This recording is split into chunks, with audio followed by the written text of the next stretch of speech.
ఓం అస్మద్గురుభ్యో నమః. రెండో అధ్యాయం రామానుజులు జీవిత చరిత్ర.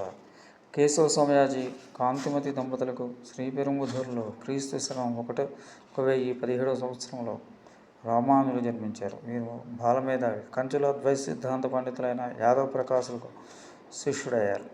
ఆ శిష్యులో రామానుజుల పినతల్లి కొడుకు గోవిందుడు కూడా ఉన్నాడు. అయితే గురువు అద్వైత పరంగా చెప్పే పాఠంతో రామానుజులు భేదించేవారు. దాంతోపాటు ఆయన గురువు ఆగ్రహానికి గురి కావటం ఆయన్ని వదలవలసి వచ్చింది. అయితే యాదవ ప్రకాశులు రామానుజుల ప్రతిభను గుర్తించి ఆయన అద్వైత సిద్ధాంతం ఉపదేశిస్తారని గుర్తించి ఇతర శిష్యులకు ఈ విషయం చెప్పాడు. శిష్యులు కాశీయాత్ర నెపం పెట్టి దారి మధ్యలో రామానుజులను హత్య చేయడానికి నిశ్చయించుకున్నారు. కానీ తన పినతల్లి కొడుకుకి ఇదంతా గ్రహించడం వల్ల రామానుజులు ఈ ముప్పు నుండి తప్పించాడు. రామానుజులు అర్ధరాత్రి దుర్గ మార్గాన్ని దాటి కంచి వైపు చేరుకున్నారు. ఇది మారువేషంలో వచ్చిన శ్రీకృష్ణుని సహాయంతో జరిగిందంటారు. గురువుకు చెడ్డ పేరు రాకూడదనే ఉద్దేశంతో రామానుజులు తన తల్లికి మాత్రం ఆ విషయం చెప్పి దాన్ని గోప్యంగా ఉంచవలసిందని ఆమెని వేడుకున్నారు. శ్రీరంగంలో ఆళ్వందారు నివాసం ఉండేవారు. ఆయనకు రామానుజుల ప్రతిభ తెలుసు.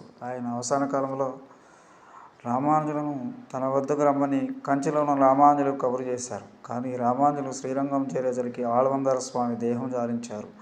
ఆళ్వందార స్వామి పార్థివ దేహాన్ని చూచిన రామానుజులకు ఒక విశేషం గోచరించింది. ఆయన కుడి చేతి 3 వేళ్లు ముడుచుకొని ఉన్నాయి. కారణం ఎవ్వరూ అర్థం చేసుకోలేకపోయారు.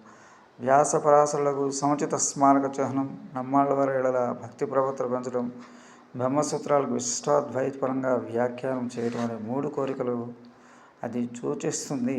రామానుజులు అంతర్దృష్టి గ్రహించారు. నిజానికి ఆళ్వందారు స్వామికి విశిష్టాద్వైతపరంగా బ్రహ్మసూత్రాలను వ్యాఖ్య రాయాలనే కోరిక ఉండేది. ఈ మహత్కార్యాన్ని రామానుజులు చేద్దామని దీక్ష పట్టి కంచికి తిరిగి వచ్చారు. అప్పటికే అద్వైతపరంగా శంకరులు రచించిన వ్యాఖ్య బహుళ ప్రచారంలో ఉంది. దాన్ని కాదని వేరే వ్యాఖ్య రాయటం తేలిక కాదని రామానుజులకు తెలుసు. ఆళ్వందార స్వామి గతించిన తర్వాత వారి స్థానాన్ని అలంకరించడానికి రామానుజులే సమర్థులను భావించిన ఆళ్వందార శిష్యుడు పెరియనంబి కంచికి బయలుదేరగా ఇక్కడే రామానుజుడు పెరియనంబి వద్దకు విశిష్టాద్వైత రహస్యాలు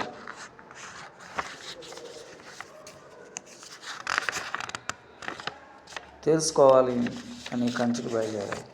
ఇద్దరు దారిలో మధురాంతకం వద్ద కోదండరామస్వామి ఆలయంలో కలుసుకున్నారు. పెరియనంబిని గురువుగా భావించి ఆయన్ని భార్యతో సహా కంచికి రావలసిందని ఆహ్వానించి వారిద్దరికి కంచి తీసుకుని వెళ్ళారు. అక్కడ పెరియనంబి రామానుజులకు వేదసారాన్ని, బ్రహ్మసూత్ర సారాన్ని విశిష్టాద్వైత పరంగా వ్యాఖ్యానించి ఉపదేశించారు.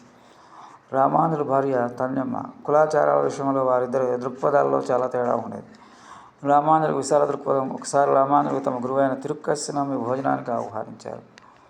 అయితే నంబి వచ్చిన సమయానికి రామానుజులు ఇంట్లో లేరు. కానీ నంబి తొందరగా వెళ్ళాలి, భోజనం పెట్టండి అని తొందర చేయడంతో తన్యమ్మ భోజనం పెట్టి ఆ ప్రదేశాన్ని శుద్ధి చేసి తాను కూడా స్నానం చేస్తున్నాడు. దీనికి కారణం నంబి వైశ్యుడు అవటం. ఇంటికి వచ్చిన తర్వాత ఈ సంగతి తెలుసుకున్న రామానుజులు బాధపడ్డారు. మరోసారి ఆకున్న వైష్ణవుడు భోజనం పెట్టమంటే ఇంట్లో బియ్యం ఉన్నా కూడా లేదని అసత్యం పలికి రామానుజులకు ఆగ్రహం తెప్పించింది. మరొక సంఘటన రామానుజుల ఉదయాన్నే మరీ బాధించింది. పెరియనంబి భార్యతో కూడా రామానుజులు ఇంట్లో ఉంటూ ఆయన దివ్య ప్రబంధాన్ని బోధిస్తూ ఉండే రోజుల్లో ఒక చిన్న విషయంలో తన్యమ్మ పెరియనంబి భార్యతో కలహం పెట్టుకుంది. అంతే. నంబి దీని కలత చెందిన వెంటనే వెళ్ళిపోయారు. 13 ఉదంతాలతో రామానుజులు కలత చెంది భార్యను పుట్టింటికి పంపించి తాను సన్యాసం తీసుకున్నారు. యతిరాజు అని ప్రసిద్ధి పొందారు. కంచిలో మఠం స్థాపించి విశేష కీర్తిని ఆర్జించారు. ఆయన మేనల్లుడు దాశరథి మొదటి శిష్యుడు. మహాధనవంతుడైన కూరేసుగా ఆస్తినంతటిని దానం చేసి 2వ శిష్యుడయ్యాడు.